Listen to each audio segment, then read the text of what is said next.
নমস্কাৰ বন্ধু বান্ধৱীসকল, আপোনালোকে জানে যে আমাৰ অসমত প্ৰতি ঘৰতে লোন চলি থাকে কিবা না কিবা এটা। কিন্তু আমি লোনসমূহ পৰিশোধ কৰাৰ পিছতো আমি লোনৰ সেই ডকুমেণ্টছকেইটা ৰিটাৰ্ণ নলওঁ। আৰু এই ভিডিঅ'টো সম্পূৰ্ণকৈ চাওক, বুজি পাব ডকুমেণ্টছ ৰিটাৰ্ণ নল'লে কি হয়। अगर आपका कहीं पर भी लोन चल रहा है तो मर जाना, पर आप ये गलती मत करिएगा, नहीं तो आपका घर लुट जाएगा, आप बर्बाद हो जाएंगे और आप कहीं के नहीं रहेंगे, सड़ जाएंगे आप।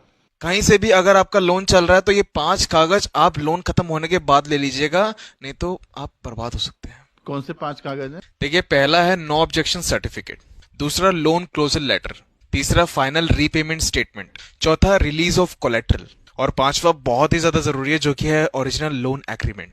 अब आपने जिस भी बैंक से आपने लोन लिया है, जैसे ही लोन खत्म हो जाए ये 5 कागज आपको अपने हाथ पे रखवाने हैं, ना ले तो कंप्लेंट कर दीजिएगा। नहीं, कागज के बारे में तो जानकारी नहीं।